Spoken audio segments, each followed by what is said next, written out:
UK muscle. I'm not going to do the bicep flex out of respect for the subject matter. Today I'm going to be talking about mental health and my experiences, my journey, my recovery from mental health conditions, specifically anxiety and depression. A note on the title straight away: when I say no medication, what I mean is I'm not currently taking medication, and medication isn't part of my plan and isn't part of my life in staying well and staying above and recovered from anxiety and depression. But that's not to say maybe there will come a time in future when I have to take it again. I don't know. I have taken medication before in the past and found it very useful, very helpful, and it helped to facilitate me finding other methods and helped to facilitate this growth and this progress, this process and this strengthening as I recovered from anxiety and depression. Today, I don't consider myself to have anxiety or depression. I feel I have fully recovered. And there was a time in the past when I suffered really quite severely with both anxiety and depression. So this video is about my recovery from these things and the process and the methods that I used and my experiences and what happened with me. Now, with my other two videos in this series, the weight loss transformation video and my addiction recovery video, the methodology and the process was very simple in both of those cases. With the weight loss, I ate less, right? And I exercised more and I ate less. I counted calories, and that really is it. There's no other way of doing it. That's it. There's no way around it. It's not complicated. It's not subjective. There's not all different, ideas about this and that. There isn't. That's it. Straight down the line. Simple. Beautifully simple. With alcohol, just stop drinking. Right? Now, obviously, I had to learn a cognitive behavioral technique, AVRT, Addictive Voice Recognition Technique, through the book Rational Recovery. I had to learn that. So there is a bit of, that's complicated and requires some learning and understanding and knowledge, but ultimately very clear cut, very straightforward, very simple, straight down the line. Beautiful. I've hesitated to make this video because it's not quite so simple with mental health. It's not that simple at all. And everyone will have a vastly different experience, both in how the condition is manifesting, how the anxiety, the depression, these are the mood disorders that I can speak to. I don't know about ADHD, OCD, schizophrenia, these other conditions I don't have a great deal of experience with, so I can't speak to them. It wouldn't be right. It wouldn't be moral of me to try to shine some light on these sorts of things because I don't know. That's not my experience, therefore it's not my business. But I can shine some light on anxiety and depression because I used to suffer really quite severely and I don't suffer with it today. So this is a very, I want this to be a very positive video because I know that there are people out there who suffer so greatly, and may not have begun the process yet of trying to find a way to move forwards because perhaps you believe there is no way forwards. This is part of the condition, as we will come to see. So I want this, if nothing else, to be a video in which you can begin to start looking at particular avenues that you might be able to explore, perhaps just get some ideas about how to move forwards from the place that you are in currently. So with my weight loss video, my addiction video, it's very straightforward and very simple, but I've hesitated to do this one because it's not so simple. And I needed to understand what the message is going to be, because when it comes to the anxiety and depression, people may not be starting from the same place that I was in. There may be a different solution. The solution that I found may not be the appropriate or correct solution for others. So it's very difficult then for me to say, right, you must do this. Oh, you're suffering with anxiety? Here's what you do. Suffering with depression? Here's what you do. But what I can do, and this is why that I've put the camera on today, is I can say what happened to me.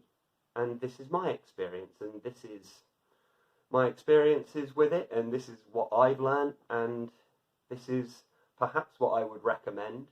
But if nothing else, just understanding that somebody who has previously suffered so greatly with anxiety and depression, these mood disorders, and now today I don't suffer with them at all. Just knowing that that has happened can be enormously powerful. It can be a huge relief to know that it's possible to move forwards from these conditions. And it is possible.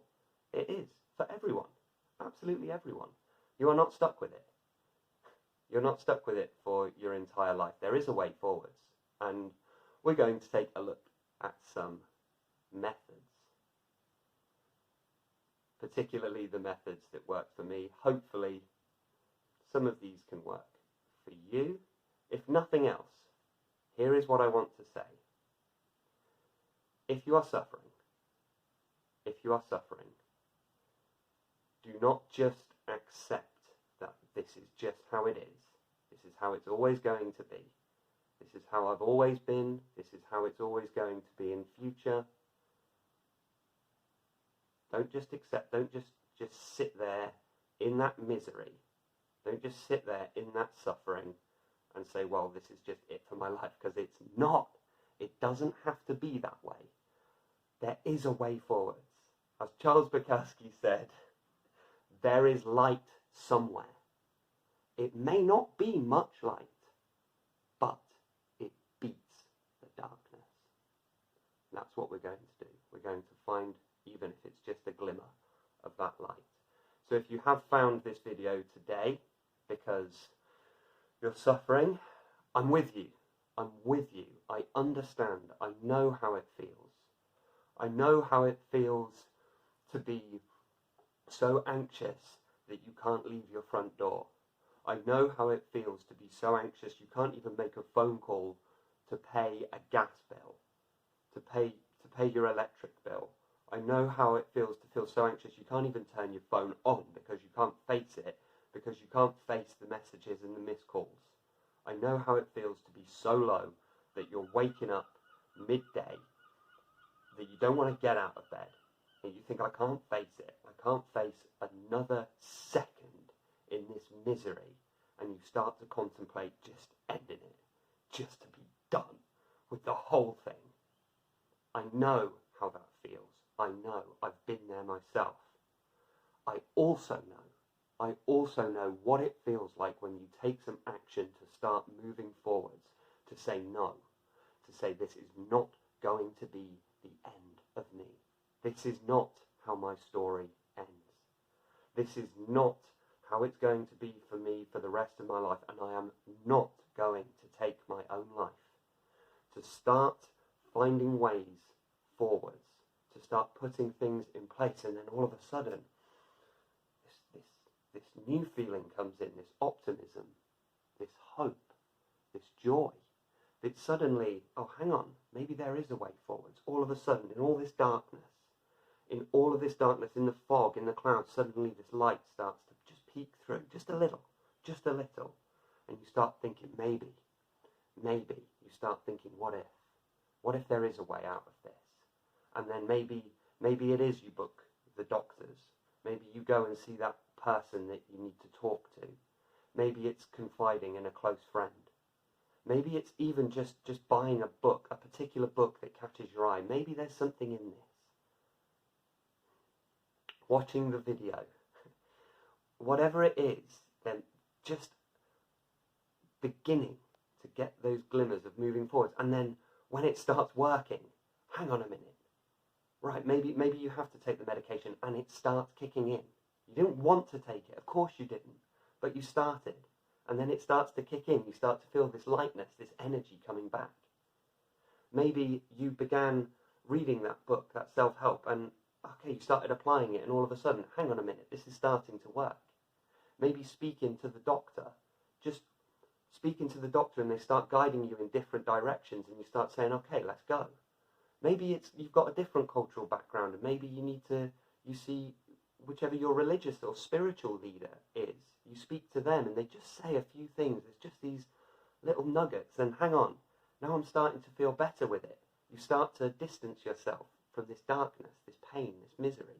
You start to move forwards. I know how that feels because it happened to me, and I just kept putting one foot in front of the other. Try this, try that. This thing didn't work 100%. Forget it. Okay, then I'll try the next thing, and the next thing, and the next thing. And brick by brick, we just build this amazing thing, this journey, this path of recovery, and all of a sudden, someday, it's over. It's done. Secure. Calm. At peace. Optimistic. Happy. Confident. Able to move about in your life and achieve the things that you want to achieve. Be around the people that you want to be around. Have the job that you want to have. To feel safe. To feel okay. I know how that feels. So if you found this video today because you're suffering, I have nothing but good news for you. It can be done.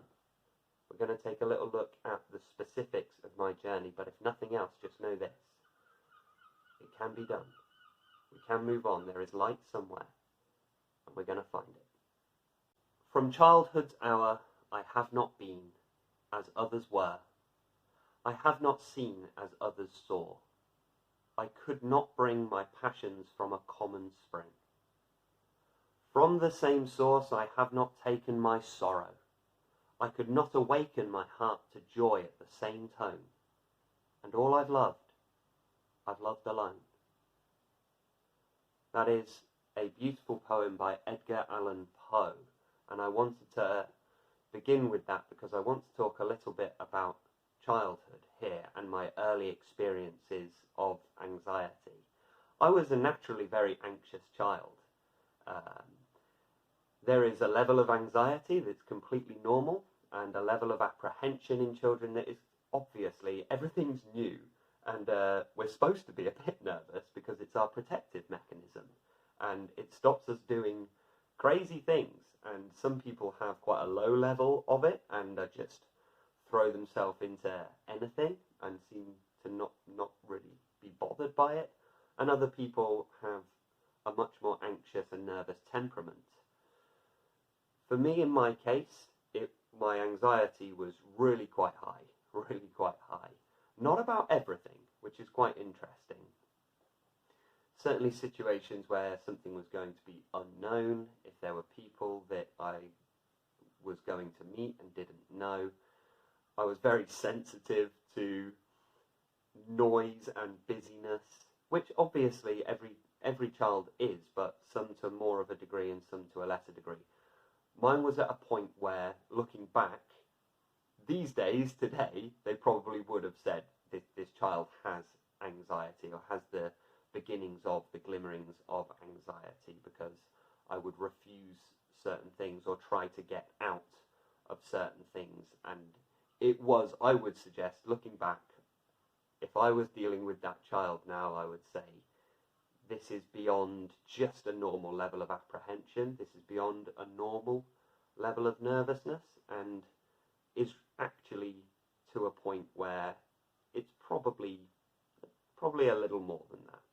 Not to say that I was just like couldn't move, and this is probably why it kind of went a little bit unnoticed, because I still seemed just about to function okay. So it's like, well, okay, sure, maybe he'll get over it. I don't know.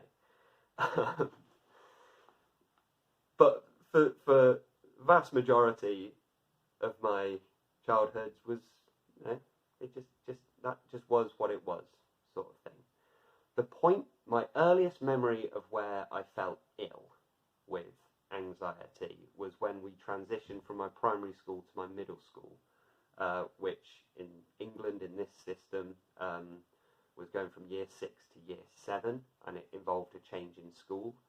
And the school that we changed to was much bigger, was completely different. So the primary school was quite a nice little, cozy little nook sort of thing, and the middle school was like huge and like very imposing looking building and all of this. And just on walking in, all of a sudden I just burst into tears, and I just remember this huge like swell of just absolute terror. And I didn't have great words at the time surrounding this sort of stuff, and the only thing I knew really was to fake an illness. I said that I had a headache, and I didn't have a headache. I was just incredibly nervous and very upset. And this is my first experience of really feeling not all right, because I was crying in class, and just all the time I was just very tearful all of the time.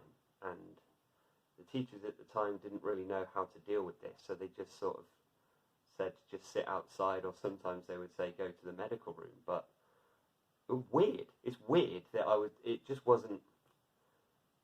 I think the idea at the time was just, oh, okay, he's just adjusting and we'll just sort of leave him to it. But obviously, looking back, that wasn't the right thing, and I could have done with a bit more intervention at that point. But I don't hold on to any resentments or anything. I'm not here to sort of point fingers or blame or anything, because, well, I work with young people now, and I know it's really difficult. It's difficult working with large groups of young people. It's hard to know what the intervention is and what to do, especially if you're not trained or you're not a specialist in this. Hard job, real hard job. So it's not a sense of resentment. It's just, hey, that's what happened, right? That's just the way that it is. That's just what happened. That got missed. It got missed. I had anxiety at that age. It got looked over. It wasn't until later on down the line that I look back and say, right, okay, maybe it should have gone a different way. But hey, that's that. And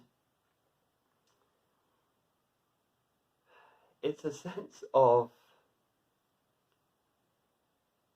there were, for a long time, I carried a lot of guilt and a lot of shame about the way I acted back then, because what I was feeling was anxiety and depression. The anxiety was then causing depression, because I didn't want to go to school, I didn't really want to leave the house, I felt ashamed, embarrassed, all of these. But I didn't really have the words for it then, and all I knew at the time, because the only thing that the adults really took seriously was if I said I physically wasn't very well. So I said I had a headache. And I've carried around a lot of guilt and shame about, man, I lied. I was lying about that. But I was a child. I didn't know any better at the time. That's all I could do to survive. So that's what I did. And when I started to get my head around that, then it's like, okay, well then, I've kind of squared that away now. If I could go back, I would do things differently. But it didn't go that way. So it's squared away, and that's that. I leave that where it is now. I leave that in the past. When I was a child, I spoke as a child, I thought as a child, and I acted as a child. Now I am a man. I have left childish things aside. These days, if I'm feeling anxious, I say that's how I'm feeling. I feel anxious about this. If I feel low, I just say that's how I'm feeling. Well, hey, that's the benefit of experience. That's the benefit of age. So there we are. It's something I would recommend, is get very good at the language around it and get very good at telling people exactly what's going on. You will be surprised. You will be stunned at people's reaction to this. Because maybe when you were a kid and you tried to explain a few things about how you were feeling, it kind of got met with whatever, because that was back then, okay? And maybe the words weren't quite accurate to how you were actually feeling. Now you're older, and you're more able to vocalize and verbalize exactly how you're feeling, and because you're an adult, people just take you more seriously. People respond differently, and they respond so compassionately, and they respond so kindly. That's been my experience. When I've spoken the truth about how I'm feeling, people take it seriously, they are compassionate, and they are kind. Very rarely have I ever been told, "Oh, you just need to get over it, mate. Just get on with it." It actually, in my experience, that's not the way that things are. So, that's just to paint a bit of a background picture of kind of my earliest experience and where things kind of began. But also, because I didn't take a look at that and I didn't recognise that very early, I kind of tried to suppress it and forget all about it, and just it just stayed locked away in a cave. It kind of festered. So I was carrying around a lot of that guilt and shame, and was like, well, I'm just no good then, am I? But on a very deep level. On a surface level, still quite confident. But on a deeper level, I was kind of carrying that around. It wasn't until later on when I took a look at it and just kind of squared it away and, okay, that's processed now. That's dealt with. That's good. We're done. Interestingly, I just thought this might be quite an interesting thing to kind of bring up, because, like I say, it's not simple and it's not clear-cut. I wish it was like a movie and we could just say, right, he was anxious as a kid, wasn't seen, just anxious, and then they should have done something and they didn't, and then that's why he developed alcoholism later on. It's not that simple. It really is not that simple. I wish it was. I could paint myself out to be like some kind of underdog hero here. I'm not. I'm not a saint. That's not what I'm trying to come across as. It's been very messy, very up and down. It's been raw, it's been horrible, there's been loads of missteps and getting it wrong. It's all over the place. I'm just trying to package it up to be a bit neater. But what I wanted to say here, how interesting it was about my temperament as a child, I also had this element of being quite performative, and I was very into the performing arts. I think there must be some correlation between being sensitive, being anxious, being empathetic, being creative, those sorts of things, because I had this yearning and this desire to be on stage. And that doesn't fit, does it? How can we have an anxious kid who also wants to put himself on stage and get involved with the performing arts? And I don't know. I don't get it, really, in lots of ways, because there were still things that I would feel very anxious about. But then also, as the process went on, I remember doing this I used to play the keyboard and play this keyboard solo in front of, like, a packed hall, and the level of nervousness I had was completely appropriate to how you would feel if you were playing keyboard in front of a hall full of people. It wasn't illness. It was just normal nervousness. And that was at the same sort of age as when I was really struggling. So I don't know. Maybe the anxiety is very related to certain things. Maybe when I'm playing the keyboard, I'm in control of that. And actually I'm in control of the hall at that point. And what I don't like or didn't like is the sort of the uncertain nature of what are we going to go into the hall to do, like certain things like that. I don't know. I just thought that's quite an interesting experience. Maybe you can relate.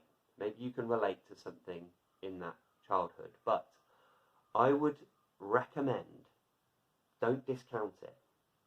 It's hard work and it can feel quite upsetting to look back, but look back at the trajectory of how these things have gone.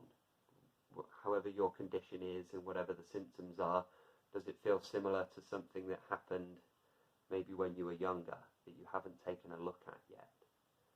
It's nothing to be afraid of. It's nothing to be afraid of. It's really worth doing to take a look at those things, take a look at those early experiences. Even if you don't suffer, even if it is just a case of looking at those early experiences to understand a bit more about yourself and understanding why you are the way you are and how these experiences might have shaped you, these incidents might have shaped you. It's worth taking a look at. So that's my early experiences of childhood. I think that's everything that on that one. Obviously there's more, but I don't want to go too deeply into these things. I just want to highlight the things that might, maybe you can relate. Maybe you can relate to certain things like that. And if so, just understanding that just because that's the way things have been in the past, that doesn't mean that's where you're going. It doesn't mean that just because that's how things were, that it's always going to be that way. Things are going to change. Things are going to change. Every day is a new day. The past doesn't actually even exist. It only exists up here. Things happened, but now they can only exist as memory. So let's bring that memory back out and look at it and take a look and work with it. The past is gone. Let's find a way to move forwards. Every day is a new day, and we can enjoy today, and we can use today as a method of getting back in there and tweaking things and taking a look. Beautiful, beautiful. So, that was my earliest experience of anxiety. As I got older, then I suffered a great deal with anxiety and depression when I went to university. So that's the next incident that I can remember, was when I actually felt sick and ill with anxiety.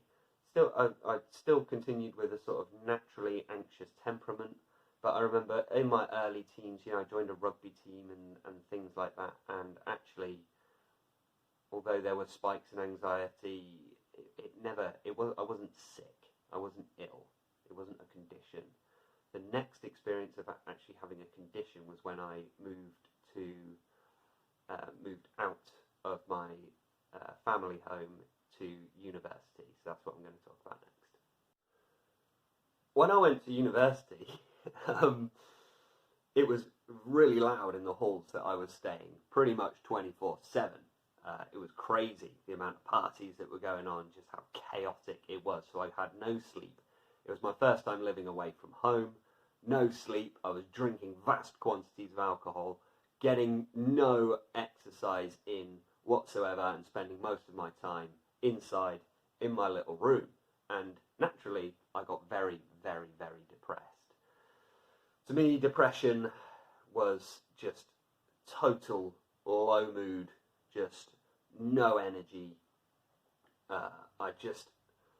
I had no enthusiasm, no joy. I was very negative about everything, about the world, about myself, everything. I just couldn't see a way forward with anything, very tearful a lot of the time. And that was the first time that I remember actually being really quite depressed. Now, further on down the line, when I stopped drinking alcohol, the depression actually cleared up very quickly. Very quickly. So with my depression, I think it was mostly situational, and it was partly biological because I wasn't getting any exercise, but it was also because I was pouring vast quantities of this nervous system depressant into my system. So naturally, you're going to become depressed if you do that. So I don't believe that the root cause of when I suffered from depression, it wasn't a biological thing per se in terms of just brain structure and brain chemistry. It was more situational. But I remember just how awful it felt. It really did just feel like there's just this darkness, this heaviness. And I think people have this misconception about depression that it's quite a sort of calm state, but it's not a calm state. You just can't. Your mind is all over the place. It's very fragmented, and you can't really focus. You can't enjoy things. You can't just get your mind. It's not a calm state at all. It's this boiling negativity. It's a horrible state, and the people out there suffering with it currently, my heart goes out to you, because I know what that feels like. I do know what that feels like, and it's just awful. Things started to change for me when I started to try to be more sociable. I recognised that I wasn't being very social. I started to be more sociable, and then things started to lighten up a bit from that point. But in a way, a lot of damage was done there, because I was very low, and this is where I started to get hooked on alcohol, because I felt like the alcohol was the solution to the depression, and I wasn't aware that it was causing it. So it was just this crazy cycle. Man, so obvious looking back, but hindsight is 20/20 vision, right? So it's so obvious looking back at it, but at the time, it's like, what? Well, I'm just knocking back this alcohol, and because it makes you feel better very briefly, I was just drinking more and more of it. And so because that was setting up this kind of routine that oh, the reaction to I feel bad, I feel low, well then take a drink, that habit was just getting more and more cemented and being young and foolish.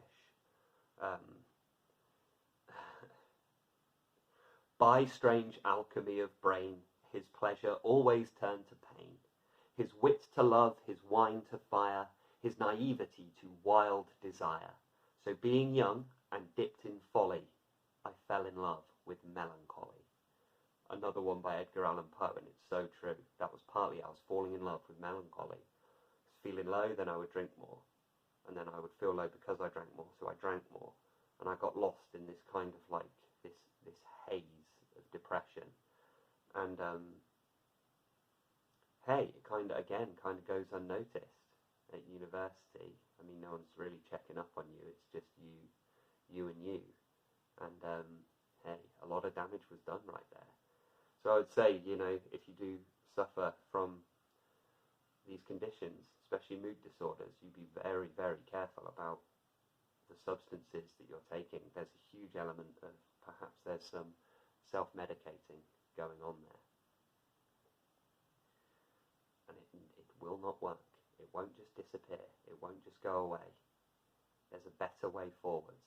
Drugs and alcohol are not going to help.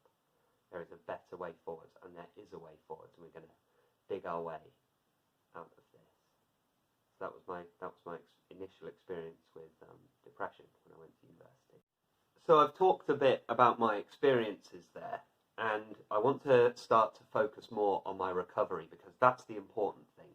And a lot of people like to talk about the condition, and they talk about the negative stuff, but not enough people are talking about their recovery from these conditions, because it feels like once we're recovered, we're all squared away, we just want to leave it behind and move on from it. But I don't know, I like to talk, maybe I like the sound of my own voice, I don't know, but I feel like I'd be leaving something unsaid if I left this world without saying exactly what happened here. So I want to talk a bit more about my recovery right here. So everything came to a head when some life events happened that triggered a huge mental breakdown. I was working at an incredibly stressful job at the time. This was where I was working with emotional and behavioural disorder children, and they were very violent. They were awful. It was one step away from a sort of young offenders institution where I was working, and it was very, very stressful, very rewarding, and it's the best of times and the worst of times. It was very up and down. It was highly stressful, and I was in a very stressed state. And then it came to light that my dad had been having affairs, basically for as long as for our entire family history sort of time, and that all came to light. And for some reason, these things just triggered this huge sort of breakdown. So I went into a massive drinking binge. I was very depressed, very anxious, wouldn't leave the house, and that's when it was as bad as it got for me. And I needed to recover, and I needed to move on from this situation. It was at this time that I was very suicidal. So I knew something was drastically wrong, because I was planning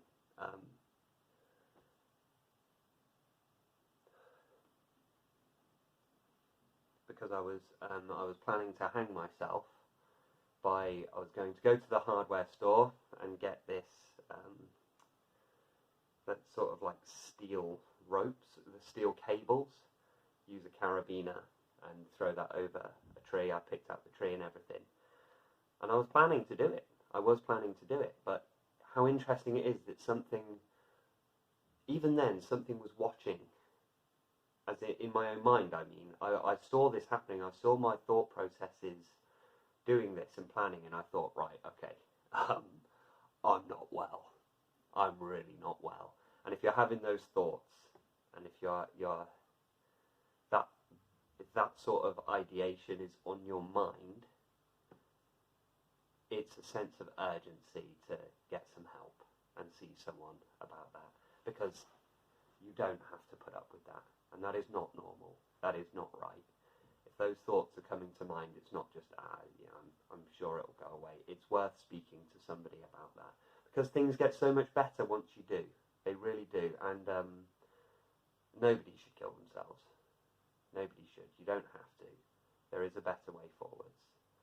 And I know how it feels and how distressing it is in itself. This weird feeling of you almost feel like it would be such a relief just to get you out of this. You, in a weird way, you feel like you'd be doing other people a favour.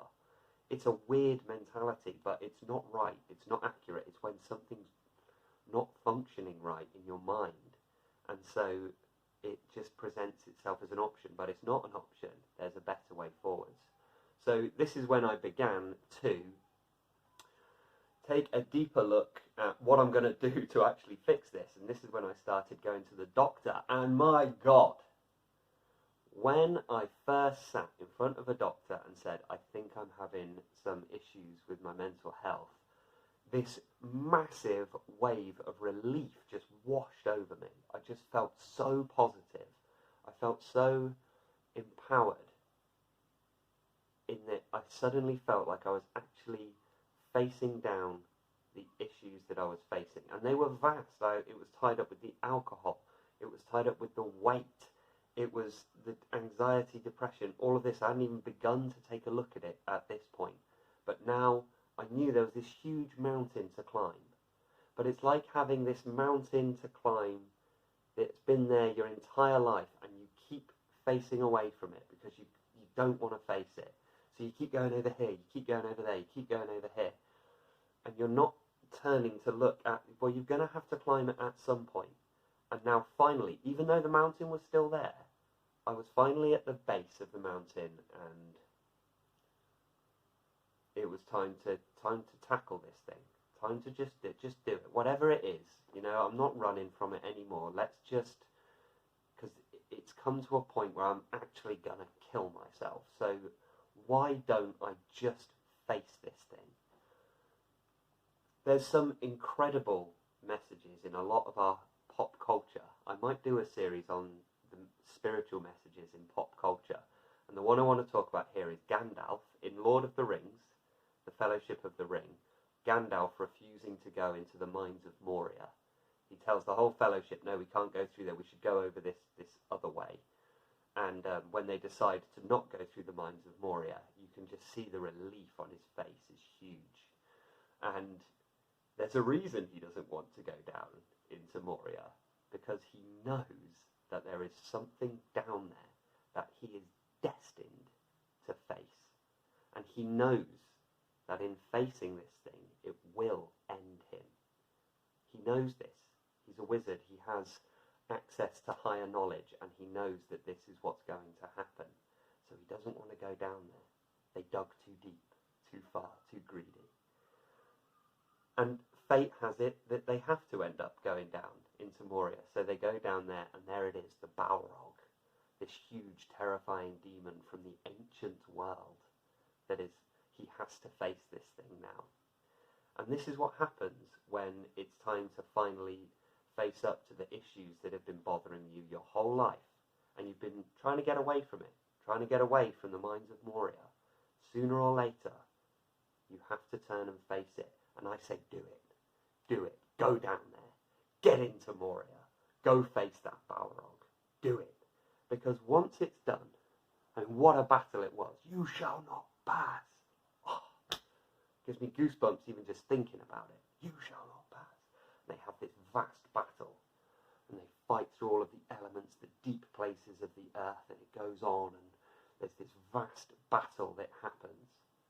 And it does, he defeats the Balrog, but he is destroyed in the process. But he is then reborn as Gandalf the White. What a message! Because he finally faced this thing, now he could be reborn into his ascended form, stepped up. And this is what your life will be like. Right now, if you're in the misery, in the pits of despair, maybe you're facing your Balrog. Maybe you are facing that demon from the ancient world, but stay with it, overcome, fight it, face it, battle with it, struggle with it, get stronger, because you will be victorious. You will. Strength always beats weakness. Always. Light always beats darkness. Always.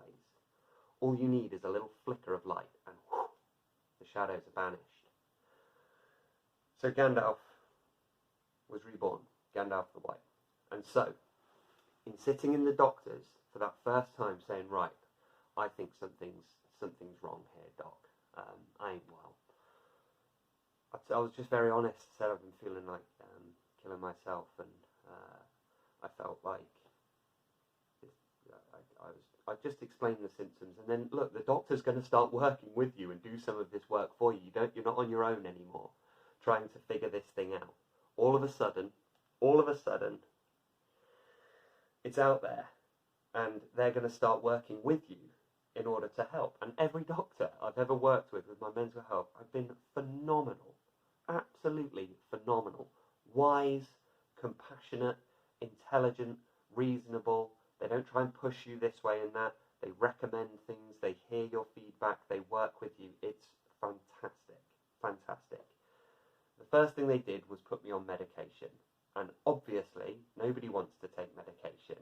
But, hey, well, it can't be worse than being suicidal. So I started to take the meds. And yes, it worked. I just felt lighter. It didn't just take away all of my issues. I wasn't just suddenly not interested in facing my problems anymore. It just gave me enough breathing space to just be able to start to feel some energy, to relax and focus a little and begin to just part the clouds a bit so that I could begin to see a way forwards. If the doctor prescribes you some meds, just take the damn meds. There are people who are laying at the bottom of cliffs right now, or jumping in front of trains, or hanging themselves, or cutting themselves, poisoning themselves, that wouldn't be doing this if they'd just taken the damn pills.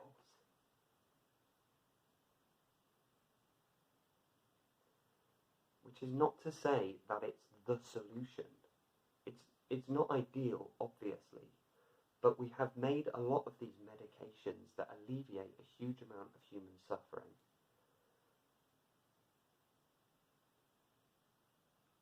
Then it's not forever. It's not forever. I'm not on them now, and I live perfectly happily. I have no suicidal thoughts, very little anxiety. I'll get to that later, but I'm happy, I'm free, and I'm confident. And I wasn't on these pills forever. It was enough time just to find other things that worked for me. So the medication, I've been on citalopram before. Sertraline worked better for me in the end. And that's it. That's my take on medication. It's worth doing short term. Some people have to take it for their whole lives because obviously it's more of a biological thing than a situational thing. And that's fine. That is what it is. You know, sometimes it's just a case of accepting that this is what it is, and if this pill is going to help me. If you had diabetes, you take insulin. C'est la vie. So be it. But it's also crucial here that you also begin to find other things so that we have a sustainable way forwards. I cannot overstate just how important exercise is in overcoming anxiety and depression. It fixed me. Getting out for that run. It was raining, it was dark, it was miserable, but I laced up those trainers and I went out. And for those first 5-minute jogs that I was going on, jog, walk, I was exhausted. Yes, my legs were burning, I was sweating, really out of shape, but my God, did I start to feel so much better. I started to look forward to those runs.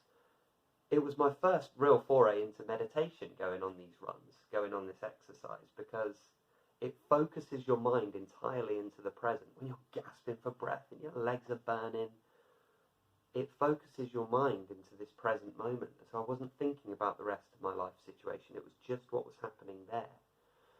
It's also all these good chemicals, this natural boost now of your brain chemistry.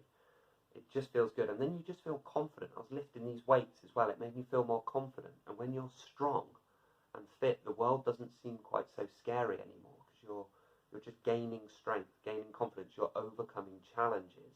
And this makes you feel more secure, more confident. The world doesn't feel so scary anymore, because you know that you're strong enough to overcome whatever comes your way. Exercise was massive, massive in my recovery from anxiety and depression. I was taking the pills at the same time as well. So these are helping. Also, look, just drop any drugs and alcohol. Got to stop. You're not going to recover from anxiety and depression if you're taking things that are manipulating your natural serotonin, dopamine. It's just only going to make things worse. Gotta stop. Gotta stop. If it's alcohol, I've got a video on alcohol addiction with all of my advice on that and how to stop it today, because it can be stopped today. Do it. Do it. Yeah, so alcohol's a different subject. That's why I did that video. But yeah, that needs to stop as well. And then I started looking at the talking therapies as well. So the first foray into a talking therapy was when the doctor recommended CBT. And weird little aside, I don't know why, but I thought when she said CBT, I thought that was where they put the electrodes on your head and shocked you. But it turns out that's ECT, electroconvulsive therapy, and CBT is cognitive behavioural therapy. Anyway, that was just, I thought it was kind of funny. I thought, oh God, is that what they're going to be doing? She said, no, it's cognitive behavioural therapy. I was like, oh, okay, right. Cognitive behavioural therapy, again, is very similar to meditation in that you just begin to become more aware of your thought processes and your thought patterns. And I went through a course of cognitive behavioural therapy, and it was just fantastic. Ultimately, I recognised it wasn't the full story for me, so it wasn't something that I continued with past that initial 8-week course. But there are things that I remember from that Kathy Freeman, her name was, I don't know why it sticks in my mind, but she was amazing. And she taught me all of these different little techniques and principles and ways of seeing, ways of observing the way my own mind worked. And some of them are fascinating, like how we all have this idea that we can somehow read everyone's mind, that we know what everyone is thinking. They must perceive me in a certain way. They have this judgment about me. They're thinking this about me. You are not Professor Charles Xavier. You do not know what anyone else is thinking. It's most likely wrong. And that was like, oh, okay, yeah. Oh, so I don't really have to worry about that. I don't have to think about that so much. About black and white thinking. Everything must be all this or all that. And that sort of black and white thinking, no, that's just not reality. Reality doesn't really work like that. And emotional reasoning, that was a big one for me as well. Emotional reasoning, so believing that because I feel a certain way, that must be the way that it is. But it's not true, because our emotion could be wrong. Not that it's wrong that you feel the emotion, but oftentimes when we're in a highly emotional state, we're not getting a reasonable or rational perspective on the world. And these are some of the techniques that I took from cognitive behavioural therapy and said, yeah, this is really good stuff. For some reason, I can't place how I knew this, but I knew that it wasn't the full story for me. So I took a lot from it, and then from that cognitive behavioural therapy, whilst doing my exercise, whilst taking the medication, I started to look into meditation. And meditation is what I'm going to talk about next. So just sitting in front of the doctor is massive. That can make you feel almost 100% better straight away. Just try it. Just try it. Maybe you're not quite in that place yet. Okay? I understand. Maybe you're not quite ready to get there yet. But at some point, let's go into Moria, right? You would be stunned at just how much better you feel so quickly. I remember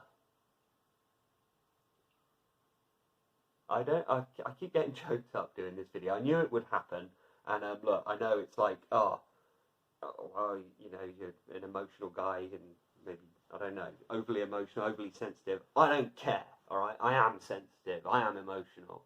I do tear up and I don't care what, if that means I'm not tough or whatever, I don't care. I remember being sat outside that cognitive behaviour, and you know when you go to like these clinical institutions, these hospitals and things, and it was this like medical building, they have a certain smell, and they have certain like coloured walls, and there's all this weird medical equipment around and everything. I remember sitting outside in this waiting to go into my first CBT session, waiting to go to this first cognitive behavioural session, and there was no anxiety at all. And I thought, what is going on here? I was expecting to be nervous. The same nervousness that I'd felt throughout my life. Every time I've got to make a phone call, too anxious to do it. Every time I've got to get a train, I'm too nervous, it's on my mind. Every time I'm going to speak to somebody new, start a new job, just try and do anything, I would feel ridiculous amounts of nerves. All the time. And now, I hadn't even had my first session yet, sat outside. Where's the nerves? Why don't I feel nervous? I don't know why. I don't know why. But I remember very distinctly thinking, I should be nervous right now. Where's it gone? Looking back, I believe it's just because I was finally facing it down. This is the thing that I was nervous about being nervous. So the fact that I'd made this appointment to deal with the root cause of the problem, now there was nothing to be nervous about. Strange. Meditation. Let's take a look at meditation. A vast amount of my pain simply fell away when I found the practice of meditation. I bought a book that was based on cognitive behavioural therapy called Finding Peace in a Frantic World, and I will put the link in the description. Obviously, it's not to say that this book is going to help everyone when it comes to this mental health and stuff. Maybe it's not cognitive behavioural therapy for you. Maybe it's not even the form of meditation I found that's then going to work for you. But the point is that there's a process to just constantly learning and constantly finding different avenues, different methods, different things that you can do in order to move yourself forward with the help of others and with self-help and with self-development. And this was the book that helped me so much, Finding Peace in a Frantic World. And it came with this CD with meditations on it, guided meditations. So I popped the CD in, ripped the MP3s from the CD, and I would sit there and listen to these guided meditations. And you let me know if any of this sounds familiar. I can't meditate because I can't focus. I can't meditate because I can't sit still. I can't meditate because I get bored. I can't meditate because blah, blah, blah, blah, blah, blah, blah, blah. I thought all of that as well. But again, I'd reached a point of total despair, total psychological suffering and agony. And so I thought, hey, what's 10 minutes sat in a room listening to this MP3? If I feel bored, I feel bored, okay? So be it. And it took a while to understand some of these principles, just focusing on the breath, connecting with the body. Do it with me now. Humour me. Just close your eyes and breathe. Breathe all the way in, all the way out. Just focus on the sensations of breathing as it rises, crests, and falls. Be aware of the sensations in the body, but don't make any judgments about the sensations in the body. Simply bring your awareness entirely to this present moment. And you already feel just a little better just from that.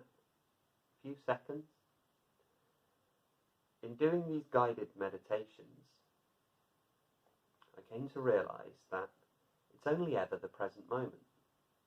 This is a very ancient notion, a very ancient idea, and it's true. Where is the past? It doesn't exist, other than in your mind as memory. But memory is just a thought, and thought happens now. Where's the future? It can only exist in your mind as anticipation, as planning, as worry. This too is a thought. And thoughts happen now. And really get with this. Really get with this. This entire life situation, the whole thing, it all happens in your mind. It may represent something, and your life is real. But get to grips with understanding your own mind, your own thought processes, and just dropping this pressure, this constant pressure that we're under, this constant assessing and analysing of the past, and this constant worry, rumination, apprehension about the future. What if we could just drop all of that? Because, hey, it's only ever now. Now. And during those 5-10 minutes of meditation where I was just focused entirely on the now, there was no life situation that I needed to worry about, or feel down about, or feel bad about. Did it fix me immediately? No, of course not. That's not how life works. But over time of developing this practice of meditation, things just began to fall into place. I just began to understand so much more. I began to truly be able to let go of worry, to be able to step back from this turmoil in my mind. It was a technique for stepping away from my psychological suffering without having to drink, without having to go and do anything. I could simply sit, breathe, and empty my mind. Focused, disciplined, controlled, calm.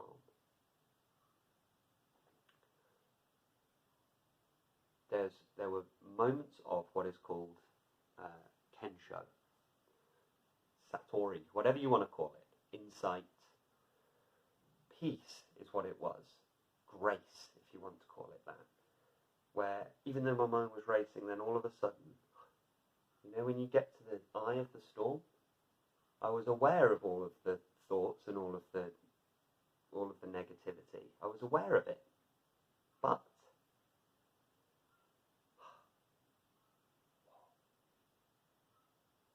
peace. No anxiety, no depression, no addiction, no stress. Just what is now. Once I'd felt that, then I knew what my way forward was going to be. When I felt that moment of true, grounded, bedrock peace, that was when I knew, this is me.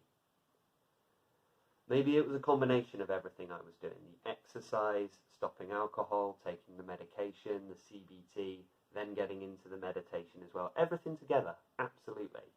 But once I'd gotten into that practice of meditation, big parts of this mental health condition just fell away.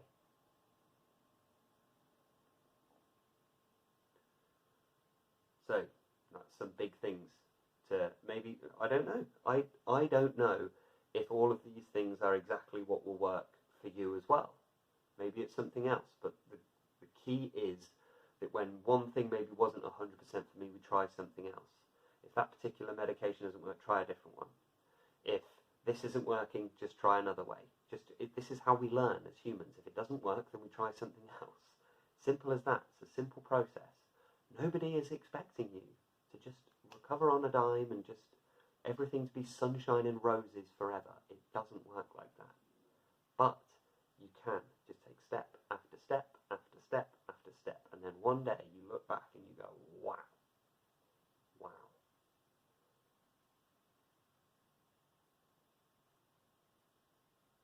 Right. So that's meditation.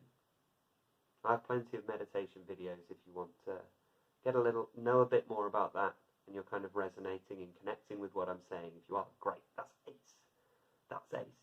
I'm rooting for you. I really am.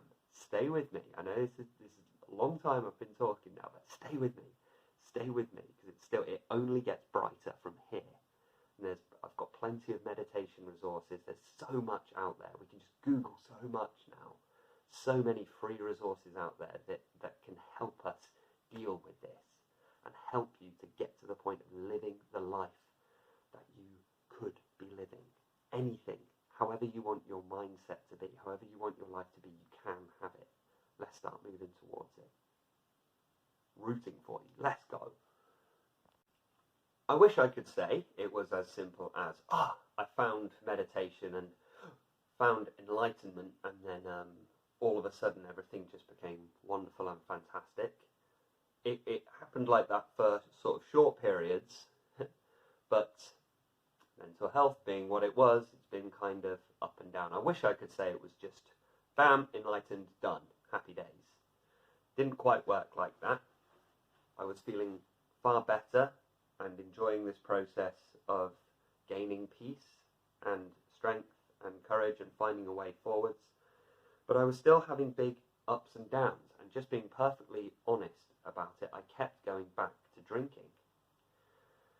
I didn't have a full way of dealing with stress, and this old habits die hard.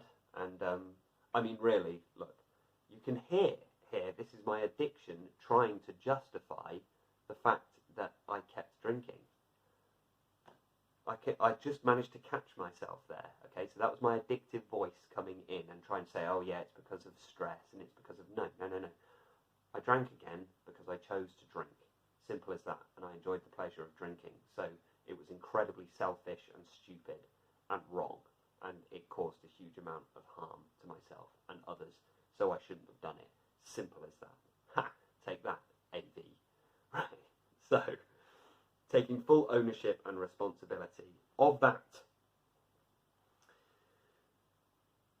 The periods of drinking got fewer and far between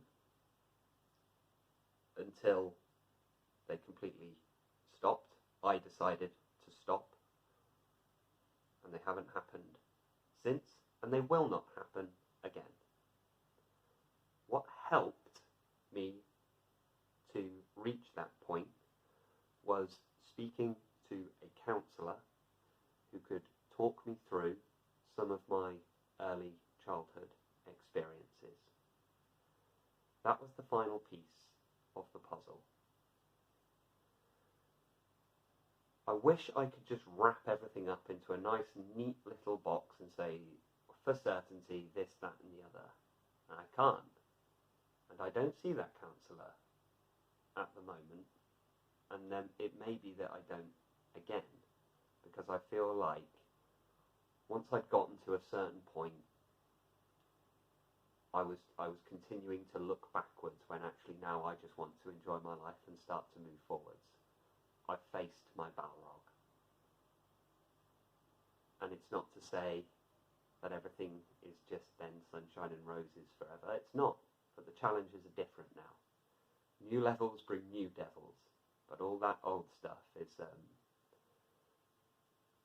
is squared away. And I can't go into it too much because it won't resonate. It's very personal. It's my personal history. And if it would help you, then I would talk about it. But because it's personal, I just don't think it will very much. I also wouldn't want to offend anyone who's potentially listening. And that's that. But what I will say is, it did help then.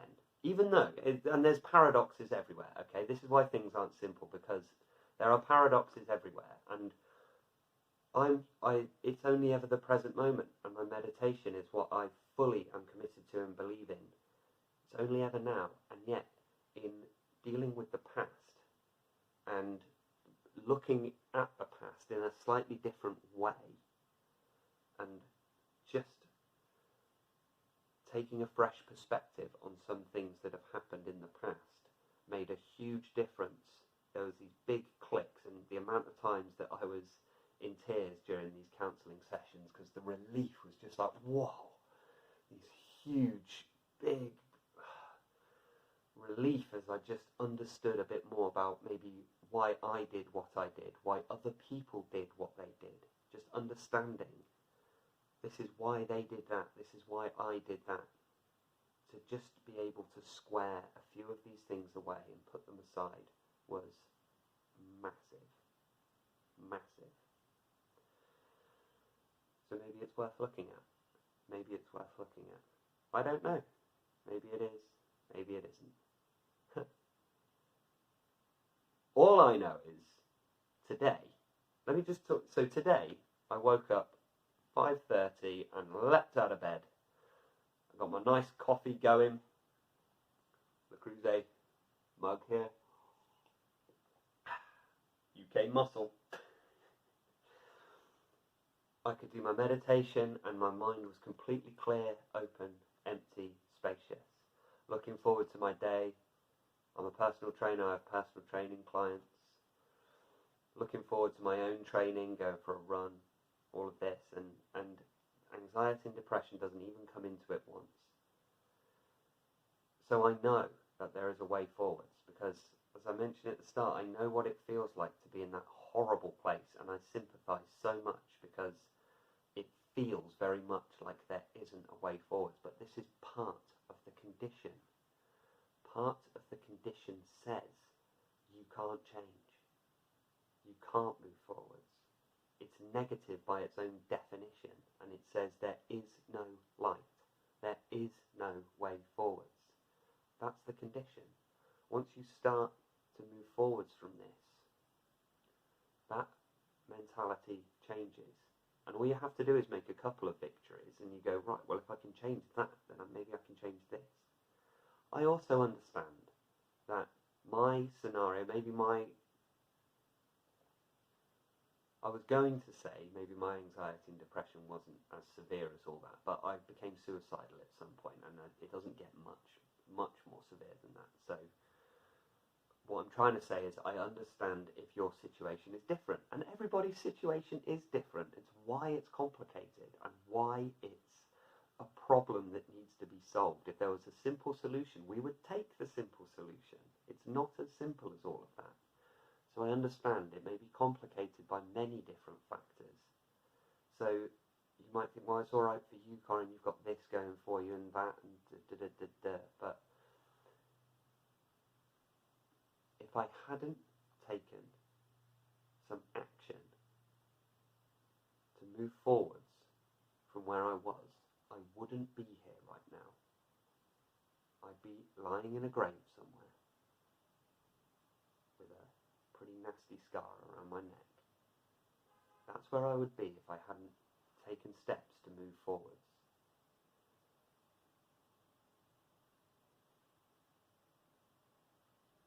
So it's an easy choice. Something. I don't know what it is, but even that first little step, it could be so minor. It could be as simple as just opening the windows to let the air in today. It could be as simple as just step outside your front door and then come back in. It could be as minor as that. Or it could be massive. You know? One of the most amazing things about depression and a lot of mental health issues is that they have spontaneous recovery. And sometimes it just, you know what, actually, all of a sudden, the cloud just passes. The cloud just passes. In the same way, you can block out the entire sun with one fingernail, and then all of a sudden, it drops. All of a sudden, it can happen, and it does happen often, so you never know. You never know when you just make that call and go, right, I'm going to change. Because you listen to this video and you go, right, Yeah, that thing Corin was saying about the exercise. I'm going to just put some trainers on and go for a run. Just go. Just do it. Just do it. Don't think about it too much. Go now. Go now. Maybe it is, right, I'm just going to book that doctor's appointment. I'm not going to think about it anymore. I'm just going to do it. Maybe it could be that you need to speak to someone, go somewhere, do something, whatever it is. Do it today. Don't wait, because there is no tomorrow. There is no yesterday. There's only today. And I say, go for it. I say, go for it, go for it, go for it. Don't wait. You've been suffering for long enough. You have been suffering long enough, and you don't have to. You do not have to put up with it. Nobody does. Nobody does. Now, it's important to say, in life, it is too much to ask to say, I don't want anything bad to ever happen to me, ever. I just want to be happy all of the time. I don't want anything bad to happen. I never want to worry, and I never want to feel low. That's too much to ask. Life does not work like that. It just doesn't. That's not the way the system works, and it never has done. These issues have been going on since day one, and that's why there's so much literature and resources on it. But so it is too much to ask to say, oh, look, I just never want to feel sad. I never want to feel worried. That's because some sadness, some worry is normal. It's natural, and actually, that's also why we have ups. We have ups because we have downs. We feel happy because at some point we feel sad. Day, night, up, down, left, right, cold, hot. There's some sadness, there is some worry that is just particularly natural and normal. But, it is not too much to ask to say, I don't want to be sick with worry. To say, I want a life where I don't have to stay inside with curtains drawn, locked in, afraid, depressed, feeling like killing myself. You don't have to put up with that. There is a way forward from that position, and you can live a life in which those feelings will not return.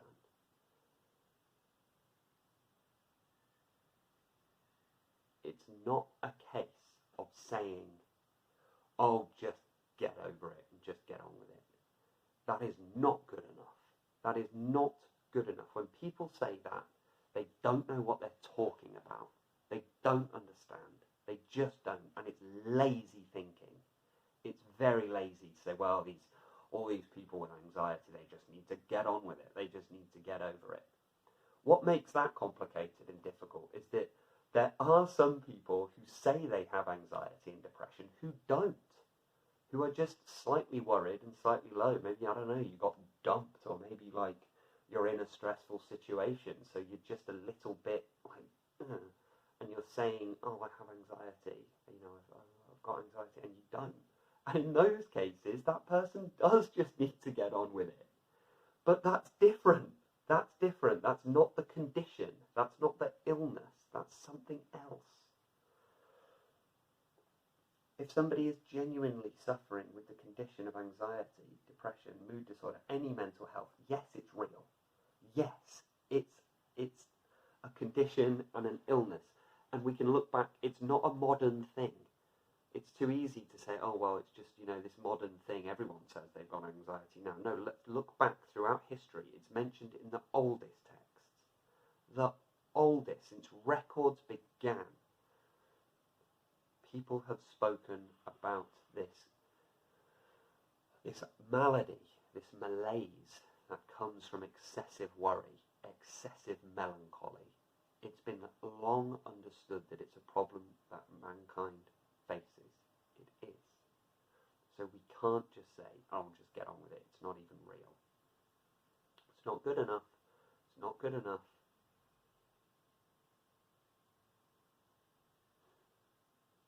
It is real. But it can be overcome. And that's exactly what's going to happen. You're going to find a way to move on and move forwards. Another reason it was quite difficult for me to make this video is because I don't want to come across like I never suffer at the moment. I still suffer greatly sometimes. It's just, it doesn't last for very long, and it has meaning now. I understand what's happening now. I've found a way forwards with it. I've found a higher purpose, if you want to call it that. But I still have those evenings where I just feel rotten. I just feel crap. I just don't want to move. I feel like everyone hates me. It's weird. It doesn't last for very long.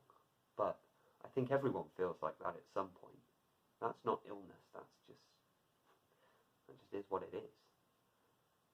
And then I wake up the next day and I'm like, it's gone. Cloud passed.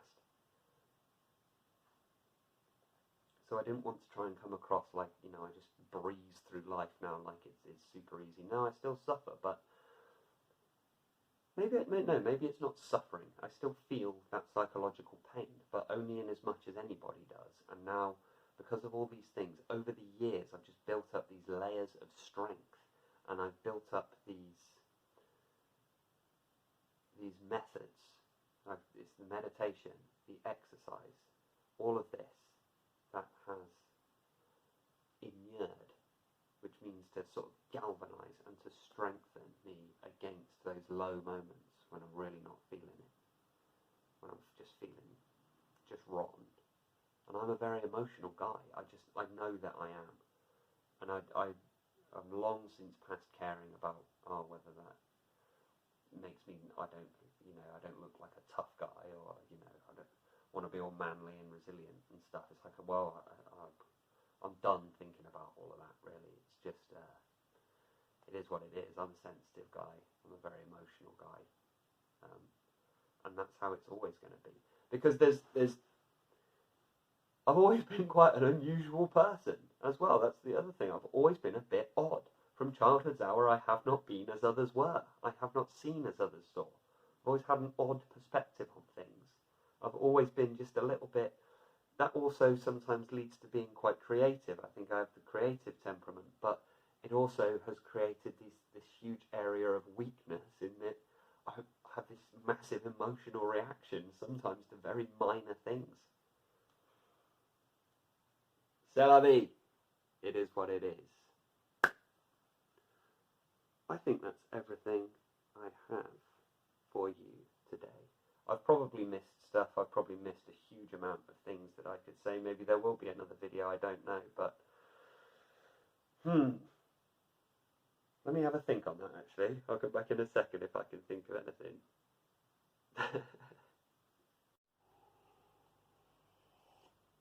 Yeah, no, that's everything. That's all of it. That's everything I can say on that subject for now. And that concludes... That was episode 3 of whatever you want to call this series. So that's my weight loss transformation, my addiction recovery, and now my recovery from anxiety and depression as well. Maybe that is everything that I have to talk about. I've noticed a few more subscribers dropping by, and that's incredible. You see, there's a part of me that was thinking, right, maybe I'll just square it away with my YouTube channel and just leave it. But now that I've seen that these subscribers keep trickling in and that number's going up to like 250, 260, it's like it's gotten me starting thinking about whether there might be something more to this and more to what I can do with this channel. It's just got my creative mind working and ticking away over maybe what I could do with it and what I could do moving forwards. So, I've never asked for subscribes or likes or any of that because I find it cringe beyond belief, and it's not something I like to do.